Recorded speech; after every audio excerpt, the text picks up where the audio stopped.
Diretor-presidente da ANAC. Obrigado. Obrigado, senador. Mais uma vez, obrigado pelo convite. Já fiz o pedido de desculpa pelo nosso problema de agenda para essa semana. Espero que se resolva. A gente agora tendo o dobro de diretores, a vida começa a ser mais fácil. Pretendemos continuar recompondo o nosso quórum na agência e a gente consegue voltar aos nossos trabalhos normais. Bom, parabenizar pela iniciativa, pela apresentação que o deputado fez, pelos comentários de diversos colegas que já me poupam diversos trabalhos. Minha preocupação é uma questão de precificação. Por ser uma questão de precificação, é importante entender as empresas, os motivos que eles colocam. Acho que todos colocaram pontos importantes dos seus mecanismos. A apresentação do Fagner foi bem completa no como as empresas precificam, raciocinam o seu trabalho. Falar rapidamente sobre a ANAC, que é importante, às vezes, esclarecer quais são as nossas competências, os nossos limites e o que estamos atuando para poder sempre melhorar a nossa aviação civil. A ANAC foi criada em 2006. Nós temos como principal competência garantir a segurança da aviação civil. Por isso, grande parte do nosso trabalho, controle, dedicação e servidores são dedicados à segurança, né? Segurança é o principal ponto que todos nós esperamos na aviação. Logo depois, nós também tratamos de regular, fiscalizar, monitorar e melhorar a qualidade e eficiência da aviação civil brasileira dentro dos limites que nos são dados pela lei. A lei, eu tinha preparado uma apresentação, mas, como eu disse, o senador Jorge Viana já fez alguns slides dela, então eu preferi poupá-los do tempo disso, mas vou citar aqui só algumas coisas que tinham colocado. A própria lei da ANAC, o processo de liberalização tarifária começou em 2001, a portaria conjunta do Ministério da Fazenda e do Ministério da Defesa, e isso foi sendo implementado durante o início desse processo, ainda pelo DAC, mas foi de fato consolidado na lei da agência. A lei da ANAC diz, em seu artigo 49, que o regime de preços é a liberdade tarifária. É a liberdade tarifária que vigora sobre a aviação civil. Esse dispositivo legal consolidou um modelo que há mais de 20 anos já era sendo praticado na Europa, nos Estados Unidos, e era um dos grandes motivos pelos quais nós víamos a nossa aviação tão atrasada em relação à aviação dos outros países. Os preços eram muito rígidos, amarrados, haviam grandes proibições de descontos e uma regulação que não prezava pelo aumento da concorrência e da eficiência.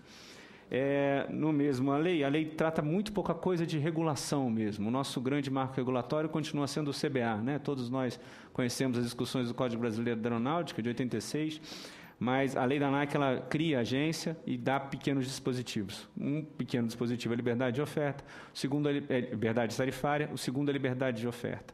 As empresas podem voar para onde quiserem, por isso não há discussão até um deputado colocou a discussão de se a Azul não pode operar em Brasília por falta de autorização da ANAC, hipótese alguma. As empresas sempre podem operar no aeroporto que quiserem, desde que haja capacidade física para isso. E a capacidade física vai por duas dimensões. Uma, a aeronave tem que ter, a pista tem que estar preparada para aquele tipo de aeronave. A Azul, o representante da Azul, deu alguns exemplos de restrições que aeronaves deles poderiam ter com pistas na Amazônia. Eu sempre cito um exemplo limite do A380 operando em Santos Dumont. Ele terminaria o voo, inevitavelmente, dentro da Baía de Guanabara, e é o que nós não podemos deixar. Então, as condições de segurança que zelam até pela restrição que a Gol está tendo agora em Rio Branco, é o que primeiro dão as nossas limitações para a atuação das empresas aéreas. Segundo, a capacidade do aeroporto. Muitas vezes o aeroporto chega a um nível de congestionamento tal que é necessária uma intervenção do Estado para que se possa fazer uma regra de melhor alocação visando a eficiência desse aeroporto. É o caso clássico de Congonhas, onde nós hoje temos uma regra de slots que preza pela boa utilização do slot. Se não usar o slot adequadamente, você passa para outra empresa que quer atuar. Queremos sempre mais concorrência. E ainda na lei da ANAC, ela diz muito claramente que a quem compete tratar sobre infrações contra a ordem econômica. Quando, no exercício de suas atribuições, a ANAC tomar conhecimento de fato que configure ou possa configurar infração contra a ordem econômica ou comprometa a defesa e a promoção da concorrência, deverá comunicá-la aos órgãos e entidades de defesa e promoção da concorrência para que adotem as providências cabíveis. Hoje o Sistema Brasileiro de Defesa da Concorrência está regulamentado pela Lei 12.529. Na apresentação, até os senhores se remetem a 8884. A 12.529 é que atualiza as atribuições do CAD, da SEAI e de todo o Sistema de Defesa da Concorrência. Nós trabalhamos sempre muito junto a eles, mas nós não decidimos infrações, comunicamos a eles. Mas, apesar disso, sempre trabalhamos para promover a concorrência. Assim é a nossa competência. Bom, a regulação é dada, liberdade tarifária, liberdade de oferta, mas o que cabe a nós é acompanharmos e adotarmos as medidas necessárias para fazer com que esses preceitos legais sejam sempre obedecidos, respeitando o consumidor. O que nós vimos, os senhores já apresentaram vários números, é sim uma redução muito forte da tarifa média nos últimos 10 anos. A ANAC está com 9 anos hoje, completa 10 anos ano que vem, mas nos últimos 10 anos nós temos 50% de redução da tarifa média nacional. Obviamente isso não significa redução em todos os estados na mesma proporção ou em todas as regiões. Nós temos esses números todos abertos. Eu já tinha aqui, a de Rio Branco, a dificuldade naquele gráfico, senador, é porque a gente, em 2005, o DAC não tinha esse nível de desagregação que nós tínhamos. Mas temos a informação e vamos tentar levantá-la aqui. Todas elas tiveram redução, todas as regiões e todos os setores tiveram redução das suas tarifas. E o mais importante que nós observamos nessa política é que essa forma de precificação diferenciada que as empresas passaram a adotar, seguindo o que o mundo inteiro faz, quanto mais cedo, mais barata a tarifa quanto mais tempo você fica, mais barata a passagem ela faz com que muitas passagens passem a ser vendidas por preços mais baixos. Então, nós hoje temos passagens vendidas a menos de R$300, são cerca de... nacional, 60% das passagens são vendidas abaixo de R$300. Isso, de fato, popularizou o transporte no país. É isso que fez com que grande parte da população passasse a ter acesso ao transporte aéreo. De novo, não significa que nós não temos que coibir abusos, verificar o que precisamos continuar melhorando no setor. A nossa precificação, como eu disse, o que a gente observa, monitoramos, observamos esses comportamentos para ver se há algum indício de infração à ordem à concorrência, à defesa da concorrência, para que encaminhemos isso ao CAD. Então, temos um sistema de monitoramento forte em que temos informações de todas as passagens vendidas em todos os destinos, em todas as empresas aéreas, e é isso que compila as nossas informações aqui. É nisso que verificamos essa diferença como as tarifas reduziram. O que precisamos continuar fazendo aqui? Falta do nosso trabalho. Nós sempre estamos zelando pelas condições de segurança, mas tendo racionalidade no uso dela. A própria bancada da Amazônia já nos pediu e até aprovou uma exceção no CBA para que nós tratássemos os aeroportos da Amazônia, ainda que respeitando todas as normas de segurança, com alguma flexibilização. Estamos fazendo isso já na revisão dos nossos regulamentos, já está no final da revisão das audiências públicas, não fazendo só para os da Amazônia, mas todos os aeroportos de pequeno porte, que têm um impacto regional, que possam ser analisados de forma diferente, sempre respeitando as condições de segurança. Segundo, continuar na busca por mais concorrência, continuar no aprimoramento dos nossos regulamentos que versam sobre a utilização dos slots, buscando mais eficiência. Fizemos um trabalho grande com Congonhas, continuamos monitorando outros aeroportos que vão ficando congestionados, permitindo que exigindo que eles atuem com eficiência, que os horários sejam melhor distribuídos. As tarifas aeroportuárias, aí o senhor até ia perguntar sobre a diferença da TAM e a TAT, aquela que o senhor perguntou, compete a nós regulamos todo o setor de aviação civil, com exceção da navegação aérea, que é a da aeronáutica, exercido por meio do Departamento de Controle de Espaço Aéreo, que é o DECEA. Então, tudo que está na nossa parte de transporte aéreo, as tarifas são livres, parte de aeroportos, temos 6 tarifas, embarque, conexão, pouso, permanência, armazenagem e capatazia, essas são reguladas pela agência, tem um preço teto, reajustado pelo IPCA, mais uns fatores de ajuste, de eficiência ou de qualidade, variam para os aeroportos concedidos, para aeroportos da Infraero, mas a regra é mais ou menos parecida.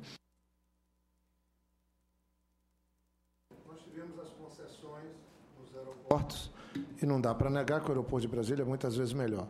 Mas tem uma situação, às vezes eu chego, tenho que esperar alguém, você vai tomar um café da manhã no aeroporto desse, vale o preço de um almoço e uma janta fora da cidade. Eu não sei por que essa coisa absurda que a gente está vivendo é elevado. E outra coisa, essas tarifas, essas cobranças extras das companhias, para mudar um horário, uma passagem que cobra-se 3 vezes o preço que você pagou, ou mesmo da pontuação que se faz. Você tem ali, tem uma passagem comprada com 17 milhas, 1.000 milhas, e depois você paga 33 mais 190 para fazer uma alteração.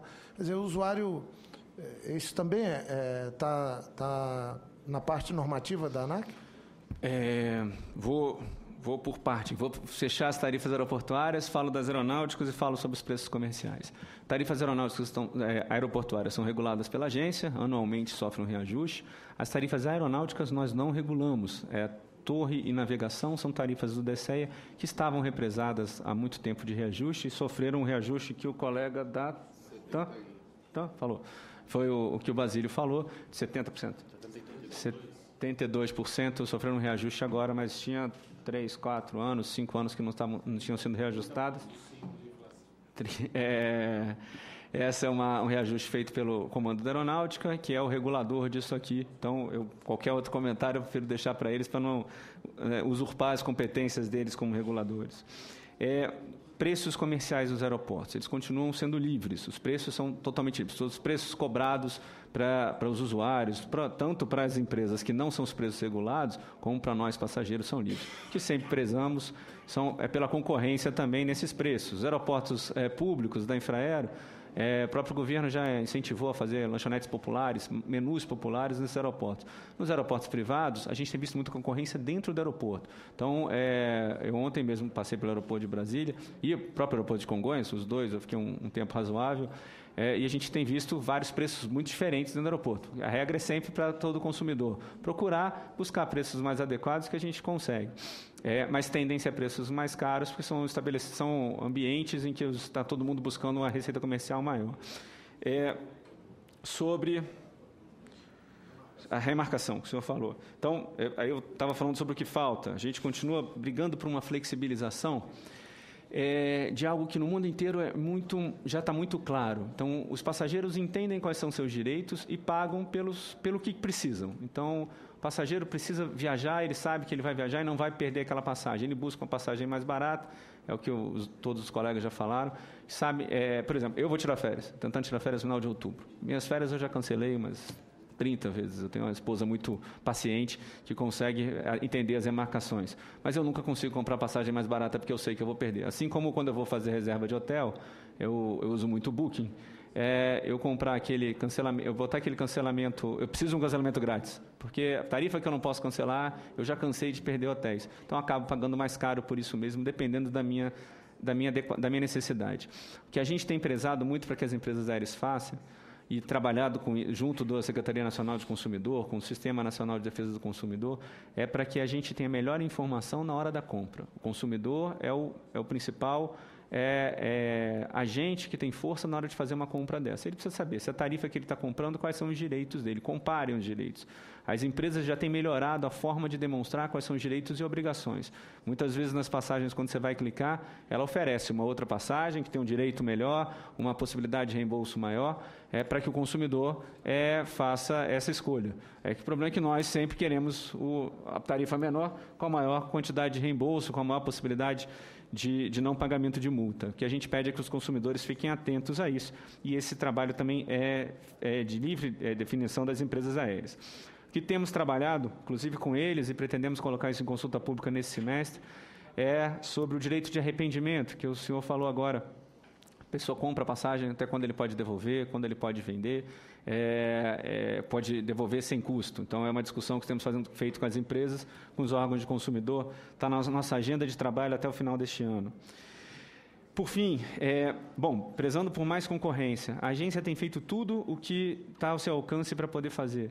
Todas as flexibilizações, todas as diminuições de barreiras à entrada ao mercado, nós temos feito. Temos visto que isso faz uma concorrência entre as empresas já estabelecidas.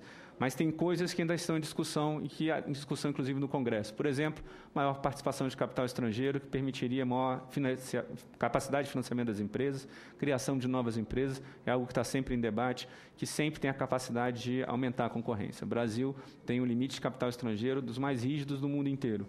Nós temos limites mais rígidos até que dos Estados Unidos, que é 20% de capital estrangeiro no capital votante das empresas aéreas. Isso é dado pelo Código Brasileiro da Aeronáutica, de 86 ainda. Então, uma regra muito antiga.